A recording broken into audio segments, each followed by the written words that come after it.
En el vasto silencio del desierto, donde la arena ardía bajo el sol y la noche se vestía de un frío mortal, la voz del Altísimo descendió sobre Moisés.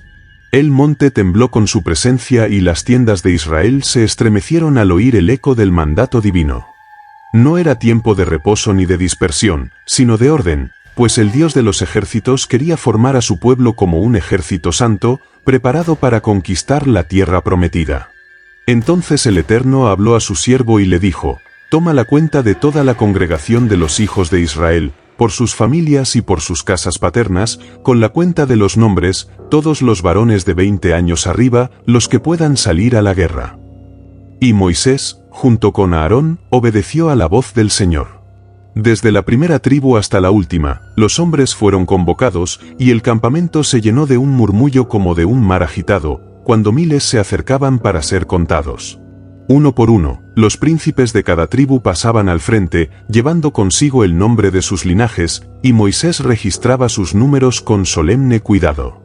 Así, las tribus fueron enumeradas como ejército del Altísimo: la tribu de Rubén, la tribu de Simeón, la tribu de Judá, la tribu de Isacar, la tribu de Zabulón, la tribu de Efraín, la tribu de Manasés, la tribu de Benjamín, la tribu de Dan, la tribu de Aser, la tribu de Neftalí y la tribu de Gad. Cada tribu fue levantada como columna de hombres de guerra, y su número ascendía como estrellas en el cielo. Pero el Señor no quería un pueblo desordenado, sino un ejército que marchara como un cuerpo perfecto, donde cada miembro conociera su lugar. Por eso dispuso que las tribus se organizaran alrededor del tabernáculo de la reunión, ese santuario sagrado donde ardía la presencia de Dios entre querubines de fuego. Al oriente, donde nacen los rayos del sol, acampó Judá con su estandarte, seguido de Isacar y Zabulón, formando la primera línea de marcha. Al sur, como guardias del mediodía, se establecieron Rubén, Simeón y Gad, con sus banderas ondeando al viento del desierto. Al occidente, Efraín, Manasés y Benjamín levantaron sus tiendas, protegiendo la retaguardia. Y al norte, como custodios de la sombra y del viento frío, se alzaron las tribus de Dan, Aser y Neftalí.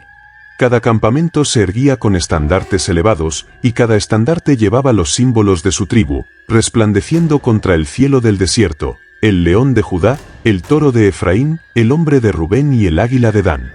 Así fue ordenado el pueblo del Señor, como un cuadrado perfecto, con el tabernáculo en medio, para que desde cualquier punto del campamento, la gloria del Altísimo brillara en el centro, recordándoles que Dios habitaba entre ellos. Sin embargo, no todos fueron contados para la guerra. Entre las tribus de Israel, una fue apartada con propósito distinto: los hijos de Leví. Ellos no empuñarían la espada, sino que portarían lo más santo. Sus manos no se mancharían de sangre, sino que custodiarían los misterios del tabernáculo. Moisés, siguiendo el mandato del Señor, no los contó entre los guerreros, sino que los consagró para el servicio sagrado. Ellos debían cuidar los utensilios del santuario, velar por los sacrificios y transportar la morada santa en cada jornada del desierto. Y así, los levitas fueron divididos según las casas de sus padres. Los hijos de Gersón recibieron la carga de las cortinas, las cubiertas y las telas del tabernáculo. Los hijos de Coat llevarían los objetos más sagrados: el arca del pacto, la mesa de los panes, el candelabro, los altares y los utensilios del servicio, todo cubierto bajo el velo. Los hijos de Merari cargaban las tablas, las columnas, las bases y todos los elementos que sostenían la morada de Dios. Ninguno de ellos podía tocar lo santo directamente, porque morirían. Todo debía ser cubierto y guardado bajo orden estricta. El campamento entero estaba dispuesto como un ejército celestial. En el centro, la nube de la gloria de Dios reposaba sobre el tabernáculo. Alrededor, los levitas como anillo de guardia. Y más allá, en 4 lados, las 12 tribus de Israel, cada una bajo su estandarte, cada una en su puesto asignado por el Altísimo. Era como si el cielo mismo hubiera descendido al desierto, un ejército en formación divina, una nación preparada no solo para caminar, sino para conquistar. Así comenzó la marcha del pueblo de Dios, ordenado, contado y santificado. Ninguno podía moverse fuera de su lugar, ninguno podía cambiar el orden que Dios había establecido. El Señor mismo era el comandante supremo, y cada tribu respondía a su llamado.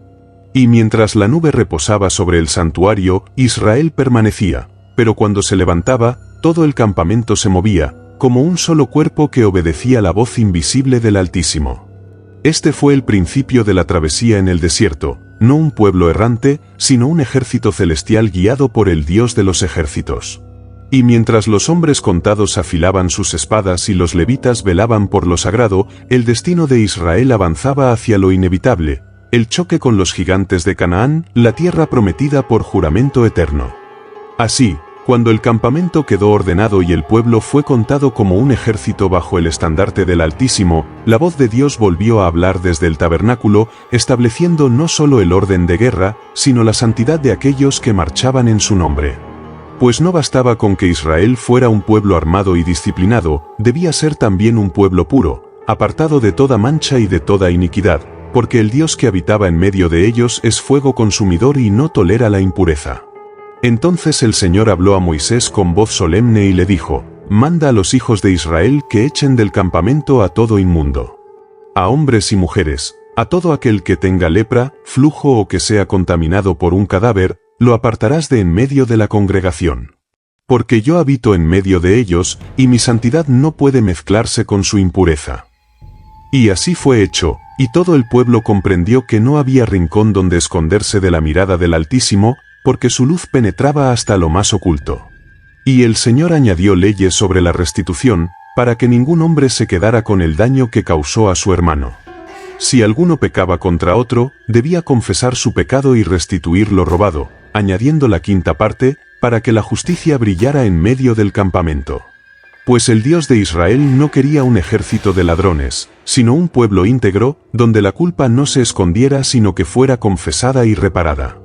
Mas también estableció el Altísimo una ley temida, la ley sobre la mujer sospechosa, para que no hubiera engaño ni adulterio que manchara el pacto del pueblo con su Dios. Si un hombre se levantaba con celo sobre su esposa, y no había testigos de su pureza, debía llevarla al sacerdote. Allí, delante del altar, el sacerdote tomaba agua santa en un vaso de barro, mezclada con polvo del suelo del tabernáculo, y escribía las maldiciones en un rollo, borrándolas luego en el agua amarga. Entonces la mujer debía beberla, y si era culpable de traición, su vientre se hinchaba y su carne se consumía, y quedaba señalada en medio de Israel. Pero si era inocente, nada le sucedía, y se levantaba limpia ante su marido y ante el pueblo.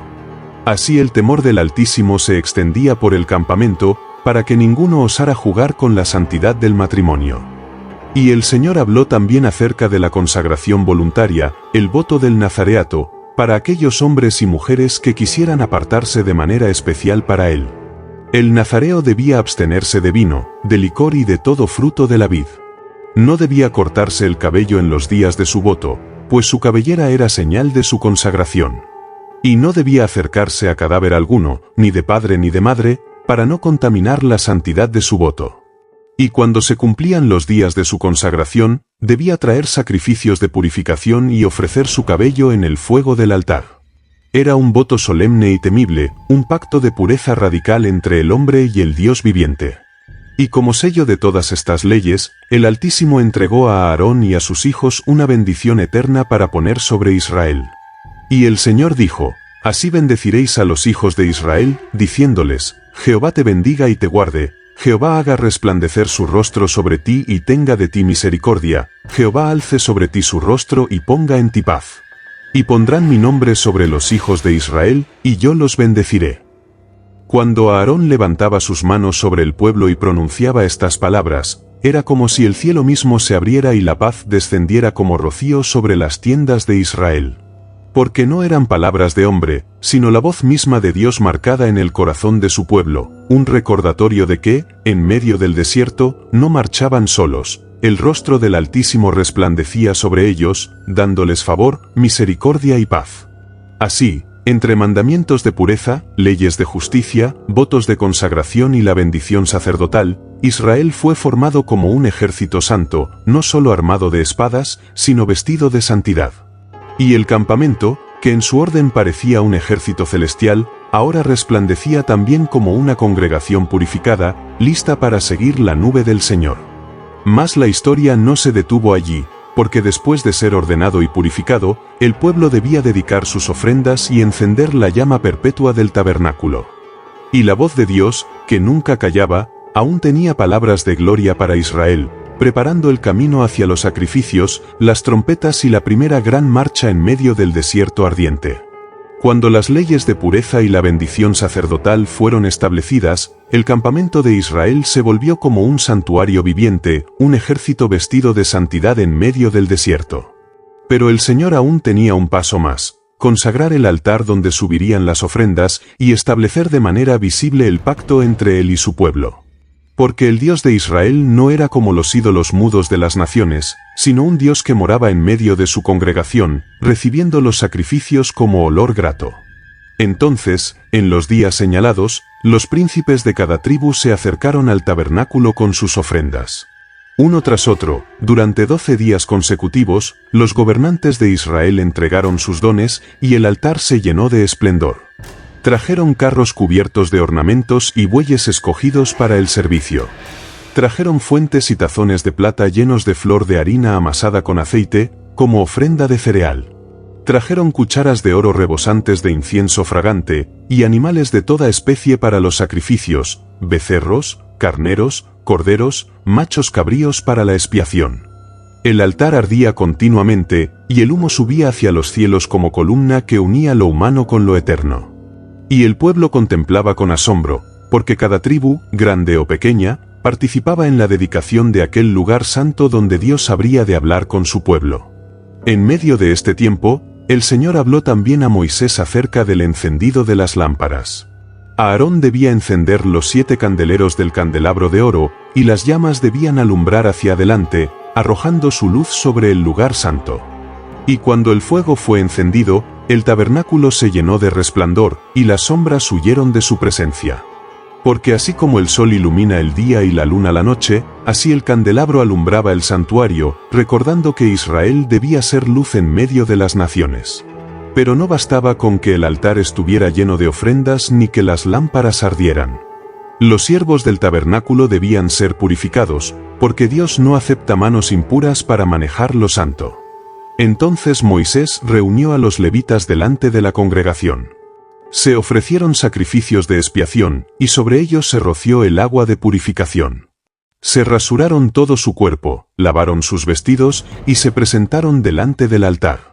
Allí, los hijos de Israel pusieron sus manos sobre los levitas, y Aarón los ofreció como ofrenda viva al Señor, para que sirvieran en su presencia todos los días de sus vidas. Y el Señor tomó a los levitas como sustitutos de todos los primogénitos de Israel, apartándolos exclusivamente para su servicio.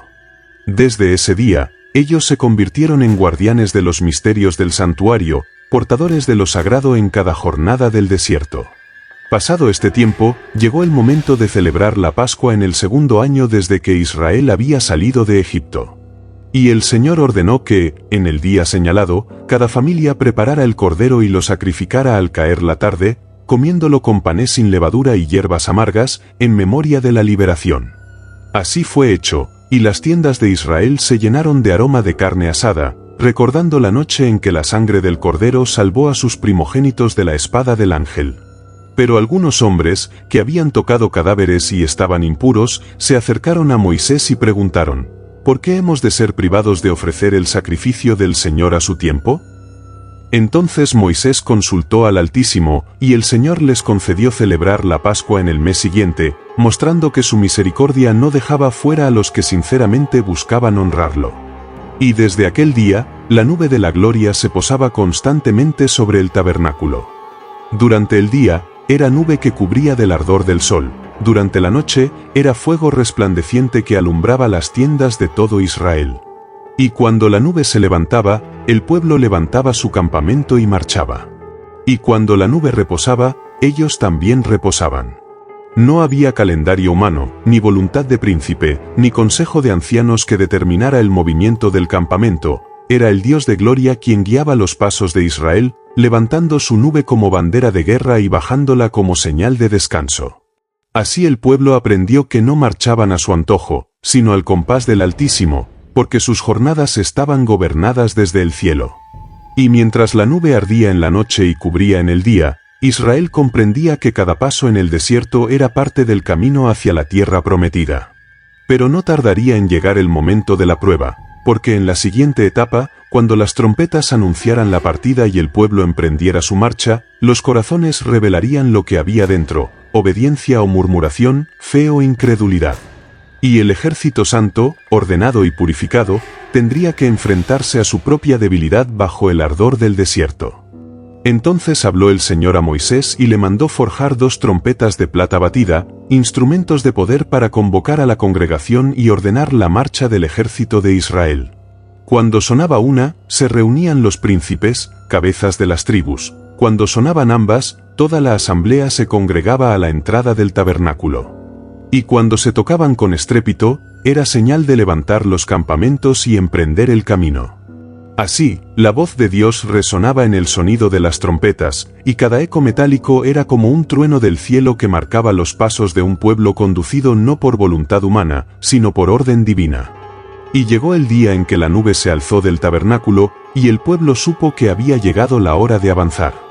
Era el 2.º año, en el mes 2, desde que salieron de Egipto, cuando Israel emprendió su marcha desde el desierto de Sinaí hasta las soledades ardientes de Parán. El campamento se levantó con orden perfecto. Primero la tribu de Judá con su estandarte de león, seguida de Isaacar y Zabulón. Luego partían los hijos de Gersón y Merari llevando los tablones y cortinas del santuario. Después marchaba Rubén con sus aliados, y entre sus filas iban los coatitas cargando los utensilios sagrados. Más tarde avanzaban Efraín, Manasés y Benjamín, y finalmente Dan con Aser y Neftalí, cerrando la retaguardia como ejército de guerra. Así, 12 tribus marchaban como un solo cuerpo, acompañados por la nube de la gloria que se levantaba delante de ellos como estandarte de luz. Mas no tardó en manifestarse la fragilidad del corazón humano. El pueblo comenzó a murmurar, y sus voces se alzaron como un clamor de ingratitud contra el cielo. Decían, ¿quién nos dará carne para comer? Recordamos el pescado que comíamos en Egipto, los pepinos, los melones, los puerros, las cebollas y los ajos. Pero ahora nuestra alma se seca, porque nada vemos sino este maná. Y el maná, que era como semilla de culantro, blanco y delicado, descendía cada mañana como rocío de los cielos, pan de ángeles que sustentaba a los hijos de Israel. Mas ellos lo menospreciaban, cansados de la dulzura del maná y deseosos de la carne que alimentaba sus pasiones. Entonces ardió la ira del Señor, y un fuego abrasador consumió los extremos del campamento, y el pueblo clamó a Moisés, y Moisés oró al Señor, y el fuego se apagó. Pero la murmuración persistió, y el clamor por carne se volvió griterío que llenaba los oídos de Moisés hasta romper su espíritu. Y Moisés, quebrantado, habló con el Señor y dijo, ¿por qué has afligido a tu siervo? ¿Acaso concebí yo a este pueblo para llevarlo en mi seno como lleva la nodriza al niño? No puedo llevar a este pueblo solo, porque es demasiado pesado para mí. Si así me tratas, te ruego me quites la vida, antes que contemplar mi ruina. El Altísimo respondió con misericordia y con juicio. Mandó reunir 70 ancianos de Israel, y sobre ellos derramó el espíritu que reposaba en Moisés, para que llevaran con él la carga del pueblo.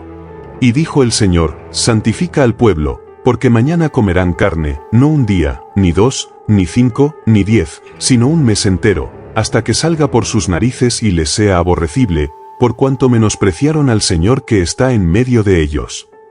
Y aconteció que al caer la tarde, el viento del Señor trajo bandadas innumerables de codornices desde el mar, y las cubrió alrededor del campamento.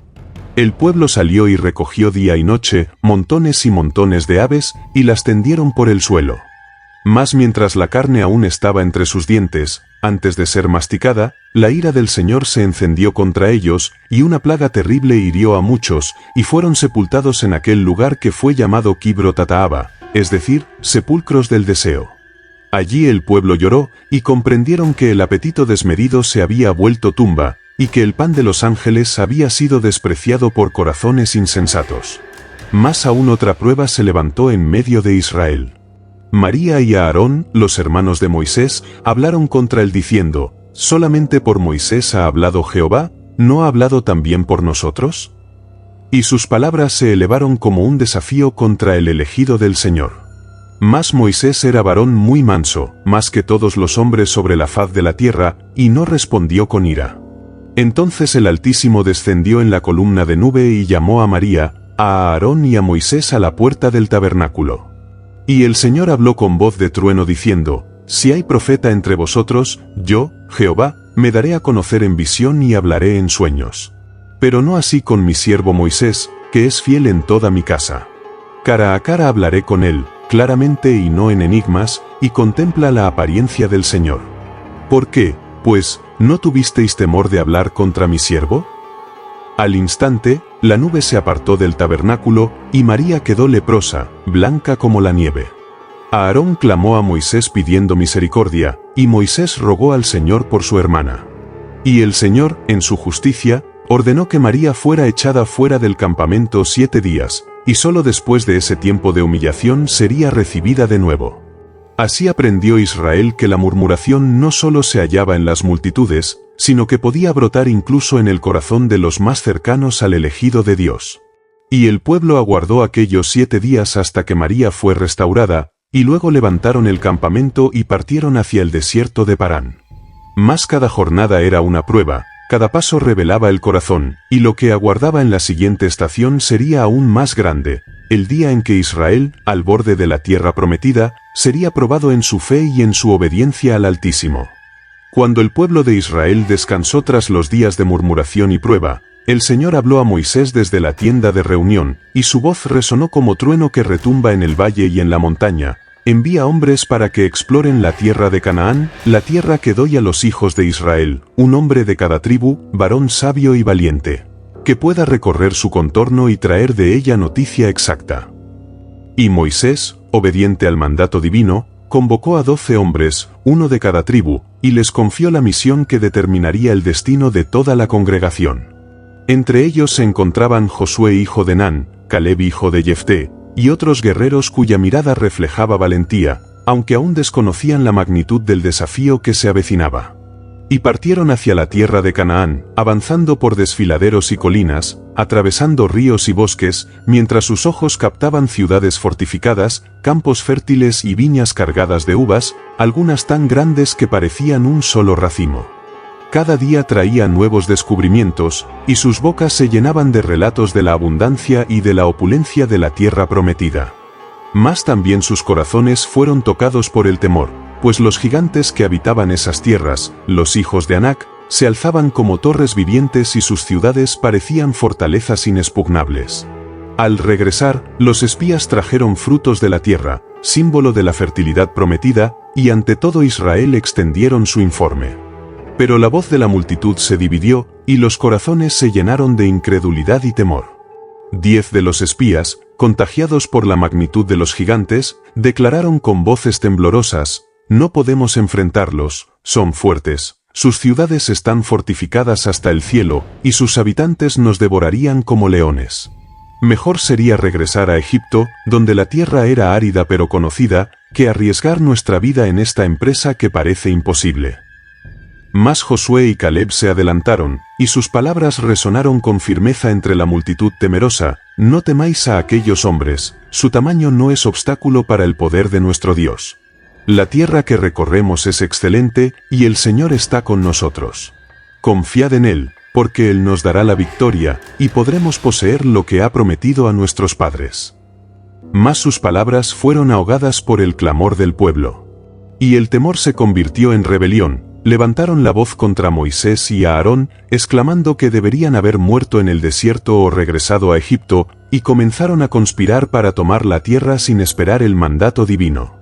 Y la ira del Señor se encendió contra la generación que murmuraba, y la nube de su gloria se oscureció ante ellos, pues habían puesto su confianza en la carne y no en el Espíritu.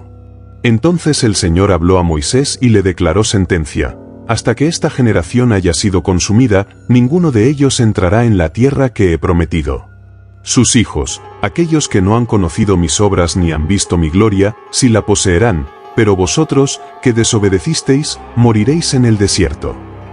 Y Moisés, con corazón quebrantado, intercedió ante el Altísimo, rogando misericordia por su pueblo, suplicando que el castigo no borre de la memoria del mundo a los escogidos de su nombre. Mas la justicia del Señor no se transigió y la sentencia permaneció, 40 años de deambular por el desierto, hasta que toda esa generación expirara lejos de la tierra prometida. Y hubo quienes, impulsados por la rebeldía y la desesperación, intentaron entrar a Canaán sin la guía de Dios. Avanzaron como ejército humano, sin la nube que indicara su camino ni la espada del Altísimo que los protegiera. Y fueron derrotados con estrépito, los habitantes de la tierra los vencieron, sus gritos de terror se elevaron como lamento hasta el cielo, y quedaron humillados ante todos. El pueblo comprendió, al ver la caída de los rebeldes, que no hay fuerza humana que pueda vencer donde Dios no ha dado permiso. Así terminó aquel episodio, y la lección resonó en el corazón de Israel. La tierra prometida no se conquista por la fuerza de los hombres, sino por la obediencia al Dios de los ejércitos. La generación que temió pereció en los confines del desierto, mientras los jóvenes, que confiaban en la palabra de Dios, aprendieron que la fe debía ser acompañada de paciencia y sumisión a la voluntad divina. Cada paso en la arena ardiente, cada noche bajo el cielo estrellado, recordaba a Israel que su fuerza residía en él, y que la desobediencia traería muerte y humillación, mientras la fidelidad traería vida y herencia. Y así, mientras la nube reposaba sobre el tabernáculo y las trompetas aguardaban el próximo toque, la marcha de Israel hacia Canaán continuaba, cargada de esperanza y temor, pues la obediencia era la única senda que abriría la puerta de la tierra que fluía leche y miel, y la rebeldía condenaba al desierto y al olvido. Tras la amarga lección de los espías y la rebelión del pueblo, el Altísimo volvió a hablar a Moisés desde el tabernáculo, y su voz resonó sobre el campamento como trueno sobre las montañas, como viento que arrasa la arena del desierto. Habla a los hijos de Israel y explícales mis mandamientos sobre los sacrificios y las ofrendas que deben presentar, para que no olviden que mi altar exige pureza y obediencia, y que mi pueblo camina bajo mi sombra y no por su propia voluntad.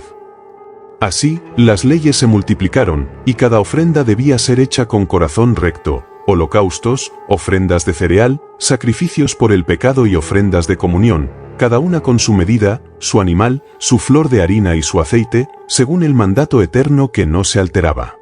Y mientras los hombres escuchaban y anotaban las instrucciones, ocurrió un acto que encendió la justicia del Altísimo. Un hombre fue hallado recogiendo leña en el día de reposo, el sábado que había sido santificado para que el pueblo descansara y contemplara la gloria de Dios. Su acción, por pequeña que pareciera, rompía el pacto y desafiaba la santidad del día que Dios había separado del resto. Entonces Moisés lo llevó fuera del campamento, y el pueblo observó cómo las piedras eran alzadas sobre aquel rebelde y cómo la voz del cielo parecía acompañar cada golpe, recordando que no hay levadura que crezca en la masa del pueblo santo sin permiso del Señor. Mas la prueba más grande estaba por manifestarse, pues la desobediencia se escondía en los corazones más cercanos al liderazgo. Coré, Datán y Abiram, con 600 hombres principales de la congregación, se levantaron en rebelión contra Moisés y Aarón, cuestionando su autoridad y afirmando que todo el pueblo era santo y no debía haber privilegio para unos pocos. Su desafío fue como un río impetuoso que amenazaba con arrastrar todo el orden establecido por Dios. Moisés, con voz firme, clamó al cielo y dijo: «Apartaos de las tiendas de estos impíos, para que no perezcamos con ellos». Pero el clamor de la multitud se hizo ruido de tormenta, y la tierra aguardaba su sentencia. Entonces el Señor mostró su poder de manera temible y clara. La tierra se abrió y tragó a Coré, Datán y Abiram, con sus familias y todos sus seguidores que osaron acompañarlos. Salieron llamas de la abertura, y el suelo se cerró como puerta de hierro, y nadie quedó de aquellos que habían desafiado la elección del Altísimo. Y todo Israel tembló, y se postraron sobre sus rostros, comprendiendo que la rebeldía contra el orden divino no es una simple falta, sino un abismo que devora. Mas Dios, en su sabiduría, no solo castigó, sino que confirmó a su siervo y a su linaje. La vara de Aarón, padre del sacerdocio, fue colocada delante del tabernáculo como prueba de elección. Y al día siguiente, cuando los ojos del pueblo se fijaron, la vara floreció, produjo brotes, florecitas blancas y frutos de almendra, señalando a Aarón como el elegido del Señor entre los hijos de Israel. Todo Israel vio, y el temor y la reverencia se apoderaron de sus corazones, y comprendieron que no basta con nacer del pueblo escogido, sino que la santidad y la obediencia determinan quién es digno de liderazgo. Y así, entre leyes, sacrificios y rebeliones, el campamento de Israel aprendió de manera solemne y visible que el poder humano es efímero y la desobediencia trae muerte, mientras la elección de Dios permanece firme y florece ante los ojos de todos. Cada paso en el desierto, cada toque de trompeta, cada ofrenda, cada flor de almendra sobre la vara, era un recordatorio de que Dios gobierna en medio de su pueblo, que la obediencia se premia y que el altanero que desafía la autoridad establecida por él no escapará a su juicio. Y mientras los levitas y el pueblo contemplaban la vara florecida, la nube de la gloria continuaba sobre el tabernáculo, silenciosa pero imponente, guiando a Israel, enseñándole que solo la fe, la santidad y la sumisión al mandato del Altísimo podían sostenerlos en su camino hacia la tierra prometida. Todo el desierto se convirtió en aula viva de la justicia de Dios. Quienes desobedecen mueren, quienes confían prosperan, y la santidad de sus siervos permanece como señal eterna de su elección. Después de la rebelión de Coré y la manifestación del poder del Señor sobre la vara de Aarón, la voz de Dios volvió a hablar desde el tabernáculo con autoridad que sacudía el corazón de Israel. Manda a los hijos de Leví y a Aarón, su sacerdote, que conozcan su deber y su porción entre los hijos de Israel. Ninguno se acerque a las cosas santas sin mi orden, ni toque el altar sin consagración, porque yo habito entre ellos y no tolero la profanación. Y Moisés, obediente, reunió a los levitas y les transmitió la ley eterna. Serían responsables del servicio del tabernáculo, guardianes de los utensilios sagrados y portadores de los misterios del Señor, sustituyendo a todos los primogénitos de Israel en su santidad y deber. A los levitas se les dio una porción especial, no de tierras ni campos, sino del sustento del pueblo. Todo diezmo que los hijos de Israel ofrecieran de sus cosechas y ganado sería entregado a los levitas, para que pudieran dedicarse por completo al servicio de Dios. Los levitas, a su vez, entregarían una 10ª parte de aquello que recibían a Aarón y sus hijos, para mantener la santidad del sacerdocio y asegurar que el altar del Señor permaneciera intacto, sin contaminación, y que cada sacrificio fuera llevado con respeto y devoción.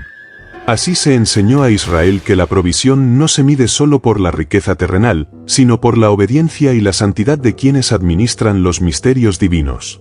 El Señor habló también sobre la purificación del pueblo, porque la santidad no reside solo en la organización ni en la obediencia externa, sino en la limpieza del corazón y del cuerpo. Habla a los hijos de Israel sobre la vaca roja, dijo la voz, profunda y clara como relámpago en la noche. Traed una vaca sin mancha, que no haya llevado yugo, y que nunca haya conocido el trabajo humano. Será sacrificada fuera del campamento, y su sangre será usada para purificar al impuro. Su cuerpo será quemado junto con maderas aromáticas, hisopo y escarlata, y el polvo resultante será recogido y esparcido sobre el agua de purificación. Todo aquel que haya tocado cadáver, o se haya contaminado por la cercanía de muerte, será limpiado por este estatuto. Así se apartará la impureza y la congregación permanecerá santa ante mí. El pueblo contemplaba la solemnidad de esta orden, y comprendió que cada rito, por más extraño que pareciera, estaba cargado de significado. La vaca roja, en su rareza y perfección, se convirtió en símbolo del juicio y de la misericordia, juicio sobre la impureza, misericordia para quien se acerca con corazón sincero. Porque así como el pecado ensucia y destruye, la obediencia restaura y hace regresar la vida. Y los sacerdotes y levitas se movían con cuidado y respeto, como guardianes de un fuego que no se puede tocar sin quemarse. Cada diezmo que recibían era contado y ofrecido, cada sacrificio realizado según la ley, cada gesto medido con el temor de Dios. Israel, al observar la dedicación de sus siervos, comprendió que la santidad no se improvisa, es trabajo constante, vigilancia sobre cada acción, respeto por cada mandamiento. El altar, la sangre, los utensilios, los votos, los sacrificios, todo estaba bajo la mirada del Altísimo, y nada podía desviarse sin consecuencias.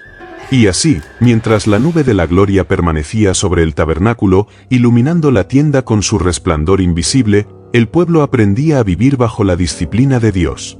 Sabían que la santidad no era solo un mandato, sino un pacto vivo que se respiraba en cada gesto, se tocaba en cada sacrificio y se sentía en cada paso del campamento. Los levitas y sacerdotes eran su ejemplo y sostén, y la vaca roja, símbolo de purificación, recordaba a todos que incluso la muerte y la impureza podían ser transformadas por la obediencia y la santidad. Cada día, cada rito, cada diezmo, cada purificación era un recordatorio de que el pueblo de Israel no marchaba por desierto sin guía, marchaba bajo la sombra de la ley divina, bajo la vigilancia de los elegidos, bajo la luz de un Dios que no tolera la impureza y que ofrece restauración a los que se humillan ante Él. Y así, el campamento se mantenía firme, puro y ordenado, preparado para las pruebas que aún se levantarían en el arduo camino hacia la tierra prometida. Y así, en los desiertos ardientes y bajo el cielo infinito, el pueblo de Israel avanzaba, guiado por la nube de la gloria, sostenido por la ley y el sacerdocio, y enseñado por pruebas que ningún corazón podía ignorar.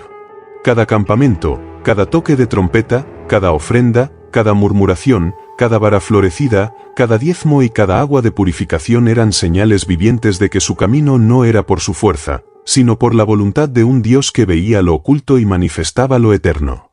Israel aprendió, en cada paso, que la obediencia es la medida del hombre ante el Altísimo, que la murmuración y la desobediencia atraen juicio y desolación, que la fe verdadera se manifiesta en la paciencia y la sumisión al mandato divino. Los levitas, los sacerdotes y los elegidos de Dios se convirtieron en faros de santidad, recordándole al pueblo que su sustento, su dirección y su protección dependían del respeto a la ley y a los símbolos de la alianza, la vara de Aarón, el altar encendido, la vaca roja, la nube que guiaba. Y mientras los ojos del pueblo contemplaban las pruebas y los milagros, la gloria del Señor permanecía sobre ellos, silenciosa y potente, mostrando que aunque la carne teme, la fe triunfa, que aunque la generación rebelde perece, la promesa se cumple en los que confían, y que aunque la obediencia exige sacrificio, recompensa en vida y esperanza eternas.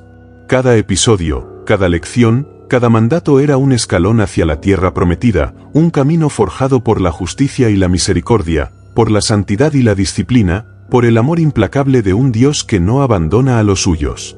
Así concluye esta primera etapa del libro de Números, la organización del pueblo, la santidad de los levitas, las leyes que gobiernan sus vidas, las pruebas del desierto, la rebelión de los hombres y la señal de la elección divina. Mas lo que aguarda a Israel en el horizonte del desierto es aún más arduo, pues las marchas continuarán, las murmuraciones surgirán, y la fe será puesta a prueba frente a la tierra prometida que está más allá del horizonte. Porque el camino de Dios no se mide en días ni en millas, sino en la fidelidad del corazón. Y el pueblo, instruido por la nube, por el altar, por los mandamientos y por la vara florecida, avanzará bajo la mirada de aquel que guía y juzga, hasta que la promesa se cumpla y cada uno de sus pasos revele que la tierra prometida no es solo territorio, sino la manifestación de la justicia, la misericordia y la gloria de Jehová en medio de su pueblo. Si quieres seguir descubriendo todos los misterios, rebeliones y milagros del pueblo de Israel en el desierto y ser testigo de cómo Dios guía a su pueblo hacia la promesa, suscríbete ahora a nuestro canal y activa la campanita para no perderte ninguna de nuestras narraciones épicas. Cada vídeo está lleno de historia, misterio y revelaciones que transformarán tu mirada sobre la Biblia y sus enseñanzas.